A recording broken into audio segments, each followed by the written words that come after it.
Hi my day friends and குட்டீஸ். Today நம்ம third class பார்க்க போகிறோம். ஒரு க்யூட்டான ஜமுக்காஸ் வந்து ரெடி பண்ண போகிறோம். நம்ம சேனலில் free silk thread jewellery making course எடுத்துகிட்டு இருக்கோம் வித் ஃப்ரீ சர்டிஃபிகேட்டோட. இன்ட்ரெஸ்டட் பர்சன் வாட்ஸ்அப் உடைய குரூப் லிங்க் வந்து டிஸ்கிரிப்ஷனில் கொடுக்குறேன், ஆட் ஆகிக்கோங்க. ஓகே, இப்போ நம்ம ஸ்டெட் ரெடி பண்ணுறதுக்கு டாப் தனியாக அண்ட் பாட்டம் தனியாக வந்து ரெடி பண்ணிக்கணும். ஃபஸ்ட்டு டாப் போர்ஷன் வந்து ரெடி பண்ணுறதுக்கு கேன்வாஸ் நான் எடுத்திருக்கேன். ஸோ இந்த கேன்வாஸ் வந்து பார்த்திங்கன்னா நார்மலாக சின்னதாக இருந்தால் போதும், ஓகேவா? ஸோ இதில் வந்து நார்மல் ஸ்டோன் வந்து இப்போ நான் ஒட்டுறேன்.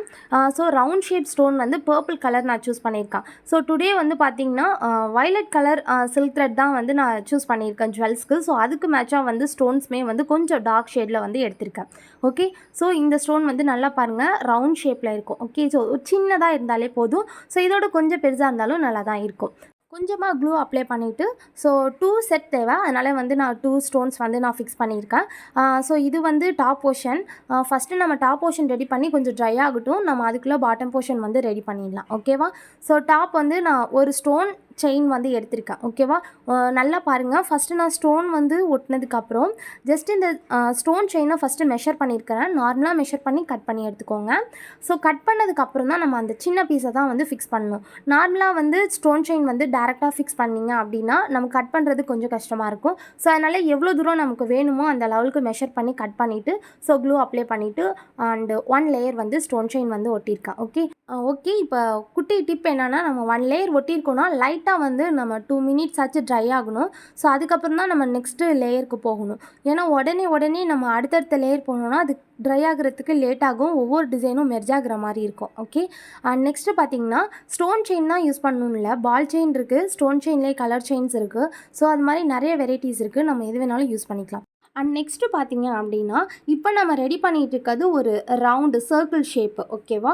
ஸோ இதே வந்து பார்த்திங்கன்னா திலகம் ஷேப் இருக்குது, ஓவல் ஷேப் இருக்குது. ஸோ பேஸ் நமக்கு என்ன ஷேப்பில் இருக்கோ அதுக்கேற்ற மாதிரி நம்ம டிசைன் வந்து டெவலப் பண்ணிக்கலாம். இப்போ நான் வந்து குட்டியாக வந்து பர்பிள் ஸ்டோன் இருக்கு இல்லையா, அது சர்க்கிள் ஷேப்பில் இருக்கிறதுனால நம்மளுடைய டிசைன் சர்க்கிளாக இருக்குது. ஸோ இந்த ஸ்டோனுடைய ஷேப் நீங்கள் மாற்றிட்டிங்கன்னா உங்களுடைய டிசைனும் வந்து டிஃப்ரெண்ட் ஷேப்ஸில் வந்து கிடைக்கும். ஓகே, இப்போ double layer stone chain fix பண்ணி கொஞ்சம் ட்ரை ஆகட்டும். அண்ட் நெக்ஸ்ட்டு ஸ்டெப் ட்ரை ஆனதுக்கப்புறம் நம்ம கண்டினியூ பண்ணலாம். நெக்ஸ்ட்டு பார்த்திங்கன்னா ஸ்டெட்டோடைய பேஸ் இருக்கு இல்லையா, ஸோ அதில் நம்ம சில்க் த்ரெட் வந்து கவர் பண்ணுறதுக்கு நான் ஸ்டாண்ட்ஸ் வந்து டோட்டலாக பார்த்திங்கன்னா ஒரு 20 to 25 ஸ்டாண்ட்ஸ் வந்து நம்ம எடுத்துக்கலாம். கொஞ்சம் வந்து நான் ஸ்டெட்டோடைய பேஸ் வந்து அந்த கொஞ்சம் பெருசாக எடுத்திருக்கேன், ஜம்காஸோடைய பேஸு. நீங்கள் குட்டியாக எடுத்துருக்கீங்கன்னா ஸ்டாண்ட்ஸ் கொஞ்சம் கம்மி பண்ணிக்கோங்க. ஜஸ்ட் இந்த மாதிரி க்ளூ அப்ளை பண்ணிவிட்டு ஃப்ளாட்டாக தான் நம்ம கட் பண்ணணும், பேங்கிள் கட் பண்ணுற மாதிரி சேம் தான். ஸோ அதில் ஒரு சின்ன விஷயம் மட்டும் இருக்குது, நான் அதை மட்டும் சொல்கிறேன். ஜஸ்ட்டு கொஞ்சம் ட்ரை ஆனதுக்கப்புறம் கட் பண்ணி பேஸில் வந்து கொஞ்சம் பேஸ்ட் பண்ணிடலாம். பேஸ்ட் பண்ணிவிட்டு கொஞ்சம் டைம் கொடுக்கணும், ஓகேவா? ஸோ அந்த டைமிங் அப்படிங்கிறது நம்ம ஒரு க்ளூ போடுறோம் அப்படின்னா எப்பொழுதுமே அந்த டைமிங் இருந்தால் மட்டும்தான் அதை அழகாக ஃபிக்ஸ் பண்ணலாம். இல்லை அப்படின்னா த்ரெட்லேயும் வந்து அந்த க்ளூ அப்ளை பண்ணுறப்ப கொஞ்சம் த்ரெட்டும் எப்படி இருக்குன்னா ஓல்டான மாதிரி இருக்கும், ஒரு மாதிரி க்ளூ பட்ட இடம்லாம் டார்க்காக இருக்கிற மாதிரி இருக்கும். ஸோ அதனால் க்ளூ எப்போ அப்ளை பண்ணாலும் கொஞ்சம் டைம் வந்து நம்ம கொடுக்கணும். இப்போ ஸ்டெட்டோட பேஸில் வந்து நீங்கள் கார்னர்லாம் செக் பண்ணுங்கள், இந்த மாதிரி ஷார்ப்பாக வந்து ஒரு பிசர் மாதிரி இருக்கும். ஸோ அதெல்லாம் சிசர் வச்சு நல்லா கட் பண்ணிக்கோங்க, நீட்டாக இருக்கணும், அப்போ தான் நம்ம ரேப் பண்ணுறது ஈஸியாக இருக்கும், ஓகேவா? ஸோ எல்லாத்தையும் நான் கட் பண்ணி எடுத்திருக்கேன். இப்போ நல்லா வந்து நமக்கு கரெக்டாக ஸ்மூத்தாக இருக்குது. அண்ட் நெக்ஸ்ட்டு கொஞ்சம் க்ளூ அப்ளை பண்ணிவிட்டு அண்ட் ஃப்ளாட் போர்ஷன் இருக்கு இல்லையா, கரெக்டாக இந்த இடத்துல நான் ஃபிக்ஸ் பண்ணிடுறேன். கொஞ்சம் நல்லா ஃபிக்ஸ் பண்ணிவிட்டு கொஞ்சம் நேரம் வந்து டைம் கொடுங்க, ட்ரை ஆகும்.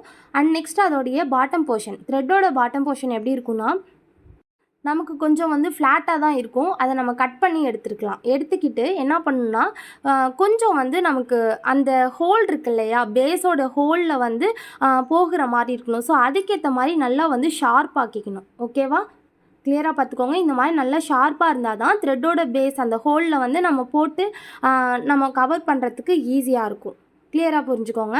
ஃப்ளாட்டாக இருக்கிறது டாப் போர்ஷன் அண்ட் பாட்டம் வந்து பார்த்திங்கன்னா நல்லா வந்து ஷார்ப்பாக இருக்கணும். ஓகே, ஸோ இந்த இடத்துல ஃப்ளாட்டாக இருந்தால் தான் நம்ம ரேப் பண்ணுறது ஈஸியாக இருக்கும். இந்த மாதிரி த்ரெட் போடுறப்ப நமக்கு நல்லா ஃப்ளாட் பொசிஷன் கிடைக்கிது பாருங்கள். ஸோ இந்த மாதிரி இருந்தால் தான் எந்த இடத்துலையுமே பிசுறு இல்லாமல் நீட்டாக நம்மளால் ரேப் பண்ண முடியும். ஸோ பேங்கிளாக இருக்கட்டும், ஸ்டெட்டாக இருக்கட்டும், நம்ம ரேப் பண்ணியிருக்கிறதே தெரியக்கூடாது. ஸோ நீட்டாக ரேப் பண்ணணும் அப்படின்னா கொஞ்சம் டைட்டாக நம்ம பிடிச்சிக்கணும். அதே மாதிரி ஃப்ளாட் பொசிஷன்லேயே வந்து நம்ம மேனேஜ் பண்ணணும். ஸோ அதோட டவுன் போர்ஷன் மட்டும் நல்லா ஷார்ப்பாக இருக்கணும். அப்போ தான் அந்த ஹோலில் விட்டு எடுக்கிறப்ப நமக்கு ஈஸியாக இருக்கும். ஓகே, ஸோ இதே மாதிரி நம்ம டைட்டாக ஃபுல்லாக வந்து விராப் பண்ண வேண்டிதான். பிசுறு இல்லாமல் விராப் பண்ணணும். கொஞ்சம் வந்து டைட்டாக பிடிச்சிக்கோங்க. ஸோ உங்களுடைய கட்டை விரலால் பேஸை வந்து ஸ்ட்ராங்காக பிடிச்சிட்டு ஸோ அதுக்கப்புறம் நீங்கள் விராப் பண்ணிங்க அப்படின்னா ஈஸியாக இருக்கும். ஒரு டைம் வந்து கொஞ்சம் ஃபஸ்ட்டு கஷ்டமாக தான் இருக்கும், பிசுறு இருக்கிற மாதிரி இருக்கும். பட் நீங்கள் அதை ஒரு 2 to 3 டைம்ஸ் நல்லா ப்ராக்டிஸ் பண்ணிங்கன்னா ரொம்ப ரொம்ப ஈஸியாக வந்துடும். அதே மாதிரி நான் சொன்ன டிப்ஸ் எல்லாம் ஈஸியாக வந்து ஃபாலோ பண்ணிக்கோங்க. ஓகேவா?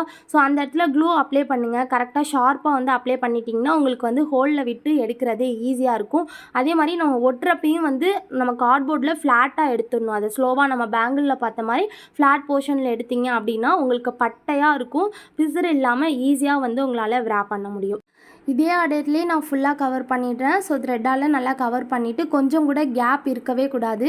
ஸோ அந்த ஒயிட் கலர் பேஸ் தெரியாத மாதிரி நம்ம த்ரெட்டை அழகாக ஈக்குவலாக வந்து ரேப் பண்ணணும். நம்ம ஸ்டாண்ட்ஸ்லேருந்து ஒரு சின்ன த்ரெட் கூட வெளியில் தெரியக்கூடாது. பிசுறு இருந்துச்சுன்னா ஃபுல்லாக டேமேஜ் ஆகிடும். ஸோ அதனால் கொஞ்சம் டைட்டாக வந்து ஹேண்டில் பண்ணுங்கள். ஹேண்டில் பண்ணுறது தான் இம்பார்ட்டன்ட். ஓகேவா? ஒரு டைமுமே வந்து நம்ம கவர் பண்ணுறப்ப நல்லா டைட்டாக ஹேண்டில் பண்ணிங்கன்னா ரொம்பவே ஈஸியாக பார்க்க வந்து நீட்டாக இருக்கும். ஓகேவா? உங்களுக்கு வந்து ஒன்ஸ் வந்து லூஸ் ஆகிடுச்சு அப்படின்னா என்ன ஆகும்னா எல்லாமே வந்து ஒரு மாதிரி பிசுறாக இருக்கும். ஸோ அதனால தான் அகைன் அண்ட் அகைன் இந்த ஸ்டெப் சொல்கிறேன். நிறைய மெம்பர்ஸ் வந்து இந்த இடத்துல மிஸ்டேக்ஸ் பண்ண சான்ஸ் இருக்குது. ஓகே, இப்போ ஃபைனலாக நம்ம ஃபினிஷ் பண்ண போகிறோம். ஸோ ஃபினிஷ் பண்ணிவிட்டு நான் எப்படி க்ளூ வந்து ஃபிக்ஸ் பண்ணுறது அப்படிங்கிறத காட்டுறேன். உங்களுக்கு த்ரெட் வந்து பாதியிலே முடிஞ்சிருச்சு அப்படின்னா கூட நீங்கள் அந்த இடத்துல இந்த ஸ்டெப்பை ஃபாலோ பண்ணிவிட்டு அதாவது க்ளூ வச்சு அப்ளை பண்ணிவிட்டு அகெயின் நீங்கள் திரும்பி ஒரு 20 ஸ்டாண்ட்ஸ் எடுத்து ஃபில் பண்ணிக்கலாம்.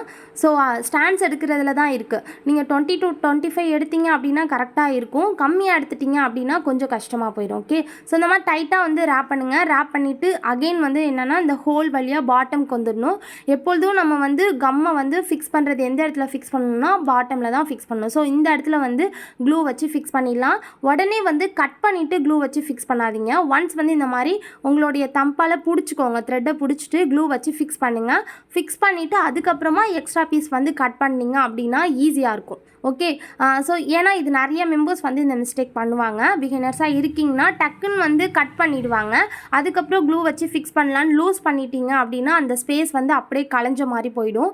நூல்லேருந்து நிறைய பிசுறு வர ஆரம்பிச்சிடும். ஒன்ஸ் இந்த மாதிரி நல்லா வந்து கம்மை வச்சு ஒட்டிட்டு அதுக்கப்புறம் என்ன பண்ணுறீங்கன்னா எக்ஸ்ட்ரா பீஸ் வந்து இந்த மாதிரி பிடிச்சிட்டு கட் பண்ணிவிடுங்க. ஒன்ஸ் இந்த மாதிரி கட் பண்ணிட்டீங்கன்னா எந்த த்ரெட்டும் மூவ் ஆகாது. நம்ம க்ளூ போட்டது அப்படியே இருக்கும். ஜஸ்ட் அகெயின் என்ன பண்ணுறீங்கன்னா க்ளூ போட்டு அந்த இடத்துல ஃபிக்ஸ் பண்ணிட்டீங்கன்னா உங்களுக்கு ஈஸியாக இருக்கும். ஃபினிஷ் பண்ணுறது நீட்டாக வந்து இருக்கும். பர்ஃபெக்டாக வந்து இருக்கணும் அப்படின்னா இந்த ஸ்டெப்ஸ் வந்து ஃபாலோ பண்ணுங்கள். மிஸ்டேக்ஸ் ஆகாது. இந்த பேஸ் வந்து கரெக்டாக நம்ம பர்ஃபெக்டாக ஃபினிஷ் பண்ணிட்டோனாலே அடுத்தடுத்த ஸ்டெப்ஸ் எல்லாம் very very easy. Okay, so இந்த த்ரெட் ரேப் பண்ணுற டெக்னிக்ஸ் மட்டும் பிசுறு இல்லாமல் நீட்டாக அழகாக வந்து ரேப் பண்ணிக்கோங்க. ஓகேவா? ஸோ அகெயின் நெக்ஸ்ட் பார்த்தீங்க அப்படின்னா அந்த ஸ்டோன் வந்து ஒட்டியிருந்தோம் இல்லையா, ஜஸ்ட் அதை நம்ம கட் பண்ணி எடுத்துருக்கலாம். ஸோ இந்த மாதிரி கட் பண்ணுறப்ப எங்கேயுமே பிசுறு இருக்கக்கூடாது. நீட்டாக அழகாக ரவுண்ட் ஷேப்கே வந்து கட் பண்ணிக்கோங்க. ஸோ லைட்டாக பிசுறு இருந்தால் கூட அந்த ஷேப் வந்து நம்ம எப்படி சொல்கிறது க்ரியேட் பண்ண மாதிரி போயிடும். ஸோ அதனால் லைட்டாக வந்து ஃபினிஷிங்காக வந்து கட் பண்ணி எடுத்துக்கோங்க. ஓகேவா? இந்த மாதிரி 2 பீஸுமே கட் பண்ணிக்கோங்க. அண்ட் நெக்ஸ்ட்டு பார்த்திங்கன்னா அந்த பட்டன் போடுவோம் இல்லையா, ஸோ இது வந்து இயர் பின் அப்படின்னு சொல்லுவாங்க. ஸோ இந்த இயர் பின் வந்து நம்ம ஃபிக்ஸ் பண்ண போகிறோம். ஸோ ஜஸ்ட்டு இந்த இயர்பின் வந்து சின்ன கேன்வாஸ் வந்து கட் பண்ணிக்கோங்க. ஃபஸ்ட்டு வந்து கேன்வாஸில் ஃபிக்ஸ் பண்ணிவிட்டு தான் நம்ம வந்து இந்த பேஸில் வந்து ஃபிக்ஸ் பண்ணணும். டேரெக்டாக நீங்கள் ஃபிக்ஸ் பண்ணிங்க அப்படின்னா அவ்வளோ ஸ்ட்ராங்காக வந்து நிற்காது. ஓகேவா? ஸோ ஜஸ்ட்டு கேன்வாஸில் ஒரு ஹோல் போட்டு நம்ம எடுத்துக்கலாம். ஓகே, கேன்வாஸ் வந்து நம்ம பேஸ் ரெடி பண்ணியிருக்கோம் இல்லையா, ஸோ அதை விட சின்னதாக வந்து ரெடி பண்ணணும். ஓகேவா? ஸோ அந்த ஸ்டோன் ரெடி பண்ணியிருக்கிறதோட சின்னதாக ரெடி பண்ணிக்கோங்க. ஸோ குட்டியாக கட் பண்ணிவிட்டு அதையுமே நான் குட்டி சர்க்கிள் ஷேப்பில் வந்து கட் பண்ணிக்கிறேன். இந்த மாதிரி குட்டியாக வந்து சர்க்கிள் ஷேப்லேயே வந்து கட் பண்ணிக்கோங்க. ஸோ கட் பண்ணிவிட்டு இதோட சென்ட்ரு பாயிண்ட்டில் நம்ம என்ன பண்ணணும் அப்படின்னா நம்ம அந்த இயர் பின் வந்து ஃபிக்ஸ் பண்ணணும். ஜஸ்ட்டு வந்து அட்டாச் பண்ணுங்கள். ஸோ இது கொஞ்சம் வந்து எப்படி சொல்கிறதுனா ரிஸ்க்காக இருக்கும் இந்த மாதிரி பின் போடுறது. ஸோ லைட்டாக வந்து ஃபோர்ஸ் கொடுக்கணும். ஃபோர்ஸ் கொடுத்து இந்த மாதிரி பின் அட்டாச் பண்ணிவிடுங்க.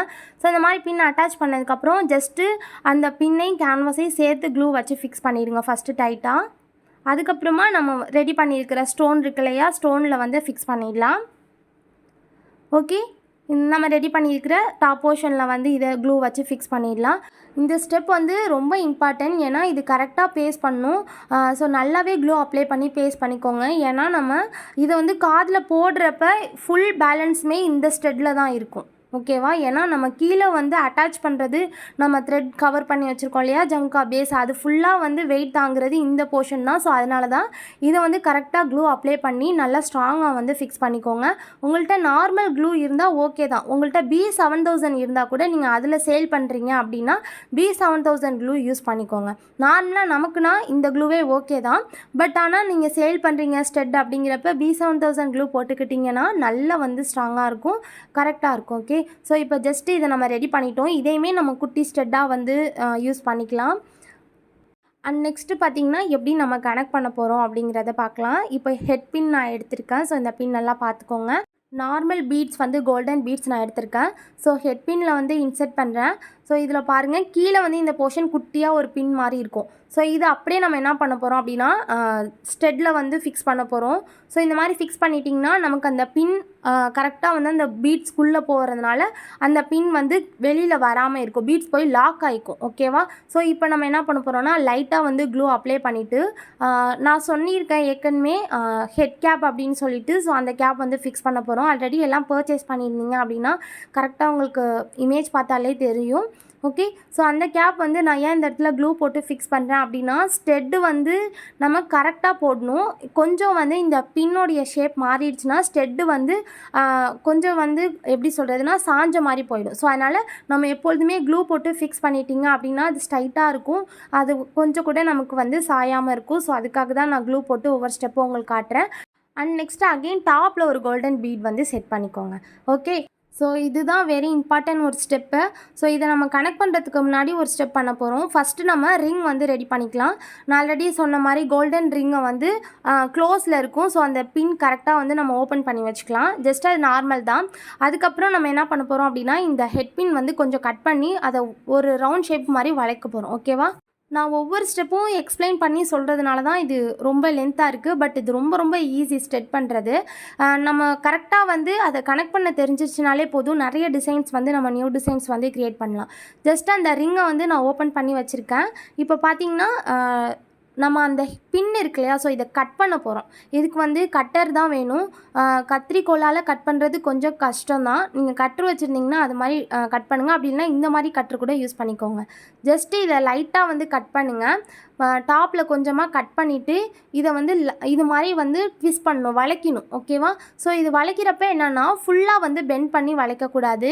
லைட்டாக பெண்ட் பண்ணிவிட்டு அகெயின் நம்ம கொஞ்சம் டாப்பில் அந்த இதை வந்து திருப்பி விட்டுட்டு நல்ல ஒரு ரவுண்ட் ஷேப்க்கு வந்து வளைச்சி வரணும். ஓகேவா. அந்த பீட் டாப் போர்ஷன் அந்த பீடோடைய ஹோல் இருக்கு இல்லையா, ஸோ அதோடைய அந்த ரவுண்ட் போர்ஷன் வந்து நின்றுணும், அதுக்கு கீழே வந்து வரக்கூடாது. ஸோ ஓகே, இப்போ நான் கரெக்டாக உங்களுக்கு ட்விஸ்ட் பண்ணுறது தெரியும். ஸோ இதை பார்த்துட்டு நீங்கள் வந்து ட்ரை பண்ணுங்கள். ஃபஸ்ட்டு ஒரு 2 to 3 டைம்ஸ் வந்து ட்ரை பண்ணிங்கனாலே ஈஸியாக வந்துடும். ஓகேவா. ஃபஸ்ட்டு கொஞ்சம் கட் பண்ணிங்க அப்படின்னா சில பேருக்கு என்ன ஆகுனா ஃபுல்லாகவே அந்த பின்னை வந்து கட் பண்ணிடுவீங்க. ஸோ ஒரு 2 to 3 டைம்ஸ் நல்லா கட் பண்ணிங்கன்னா அது எப்படி நம்ம வளைக்கணும் அப்படிங்கிறத ஈஸியாக நம்மளால் கற்றுக்க முடியும். ஓகே, ஸோ இப்போ பார்த்தீங்கன்னா கொஞ்சம் நல்லா வளைச்சாச்சு. வளைச்சிட்டு இதை கொஞ்சம் நல்லா டைட் பண்ணிவிடுங்க. ஓகே, ஸோ இதை எங்கேயுமே கட் பண்ணக்கூடாது. அதை வளைச்சி இந்த மாதிரி குட்டியாக ரவுண்ட் ஷேப்புக்கு வந்து நம்ம டைட் பண்ணி வச்சுருக்கணும். ஸோ அந்த பீடோட ஹோலோட டாப் போர்ஷன்லேயே வந்து அந்த கம்பி நிற்கணும். அதுக்கு கீழே போயிடுச்சு அப்படின்னா ஃபினிஷிங் இல்லாமல் இருக்கும். ஸோ அதுக்காக தான் நான் சொல்கிறேன். கிளியராக இருக்கீங்களா. ஸோ இந்த மாதிரி வந்து கரெக்டாக வந்து வளைச்சிக்கோங்க. ஸோ இதுதான் இந்த ஸ்டெப் தான் கொஞ்சம் டஃப்பாக இருக்கும். ஸோ இந்த ஸ்டெப்புக்கு மேலே நம்ம என்ன பண்ண போகிறோம்னா நம்ம ஓப்பன் பண்ணி வச்சுருந்தோம்ல அந்த ரிங்கை வந்து ஃபிக்ஸ் பண்ணி லாக் பண்ண போகிறோம். ஓகே, ஸோ அந்த ரிங் வந்து அழகாக இந்த மாதிரி ஃபிக்ஸ் பண்ணிவிட்டு இது நார்மலாக நம்ம கையாலையும் ப்ரெஸ் பண்ணலாம். அப்படி இல்லைனா சின்னதாக இந்த கட்டு இருக்கு இல்லையா, ஸோ இதிலே கொஞ்சம் டைட் பண்ணிங்கனாலும் அது ரொம்ப நல்லா டைட் ஆகிடும், அழகாக இருக்கும். ஓகே, அந்த ஐப்பின்னை வந்து கட் பண்ணிவிட்டு ஜஸ்ட்டு அதை ரவுண்ட் ஷேப்க்கு கொண்டு வந்துட்டு அதுக்கப்புறம் நம்ம என்ன பண்ண போகிறோம்னா இந்த ரிங்கை வந்து அதில் மாட்டிட போகிறோம். இவ்வளோ தான். ஸோ இதை கொஞ்சம் அகைன் அண்ட் அகைன் ட்ரை பண்ணிங்கன்னா ரொம்ப ரொம்ப ஈஸியாகிடும். அண்டு நம்ம ஜமுக்காஸ் வந்து ரெடி பண்ணிட்டோம் பேஸு. அண்ட் டாப் போர்ஷனை இப்போ எப்படி கனெக்ட் பண்ணுறதுன்னு காட்டுறேன். இது ஒன்றுமே இல்லை, அந்த ரிங்கில் வந்து அந்த கம்பி இருக்கு இல்லையா, இயர் பின் நம்ம ரெடி பண்ணி வச்சுருக்கோம்ல, அதை வந்து ஜஸ்ட்டு வந்து அட்டாச் பண்ணி நம்ம போட்டுக்க வேண்டியதான். இதை டாப் போர்ஷனோட அட்டாச் பண்ணியும் போடலாம், இல்லை நார்மலாக டாப் போர்ஷன் மட்டும் போட்டுக்கலாம். ஓகே, அவ்வளோதான், ஃபினிஷ் ஆகிடுச்சு. ஸோ ரொம்ப ஈஸி, ரொம்ப க்யூட்டாக வந்து ரெடி பண்ணியிருக்கோம். And colour combination very very important. உங்களுடைய ட்ரெஸ்க்கு மேட்சிங்காக வந்து நீங்கள் ரெடி பண்ணிக்கோங்க. ஸோ இதிலே வந்து பார்த்திங்கன்னா ஸ்டோன் செயின் யூஸ் பண்ணலாம், நம்ம ஆஃப் பீட் யூஸ் பண்ணி நிறைய டிசைன்ஸ் வந்து ரெடி பண்ணலாம் ஃபிட்டிங் ஸ்டோன்ஸ் வச்சு. ஸோ ஸ்டோன் செயின்லாம் வந்து நான் இப்போ எங்கே ஃபிக்ஸ் பண்ணணும் அப்படின்னு சொல்கிறேன். நீங்கள் வந்து இதை யூஸ் பண்ணி ஓன் டிசைன்ஸ் வந்து ட்ரை பண்ணுங்கள். ஸோ இப்போ எனக்கு வந்து ப்ளைனாக இருக்கிறதே ரொம்ப அழகாக நீட்டாக இருந்துச்சு. ஸோ அதனால் நான் வந்து ஸ்டோன் செயின் எதுவுமே யூஸ் பண்ணல. ஸ்டோன் செயின் வச்சுருக்கேன் பார்த்தீங்களா. So stone chain, ball chain, so என்ன வேணாலும் நம்ம டெக்கரேட் பண்ணுறதுக்கு யூஸ் பண்ணிக்கலாம். ஓகே, ஸோ உங்களுடைய க்ரியேட்டிவிட்டி. நான் தேர்ட் கிளாஸ் வந்து எப்படி ஜம்காஸ் வந்து செட் பண்ணுறது அப்படிங்கிற பேஸ் வந்து சொல்லி கொடுத்துட்டேன். இதில் நீங்கள் ஓன் டிசைன்ஸ் வந்து ட்ரை பண்ணி எனக்கு வந்து சென்ட் பண்ணுங்கள். ஓகே, ஸோ வீடியோ பிடிச்சிருந்துச்சுன்னா மறக்காமல் லைக் பண்ணுங்கள் அண்ட் கமெண்ட் பண்ணுங்கள். நம்ம நெக்ஸ்ட் கிளாஸில் வந்து சூப்பரான டாபிக்ஸ் பார்க்கலாம். பை குட்டீஸ்.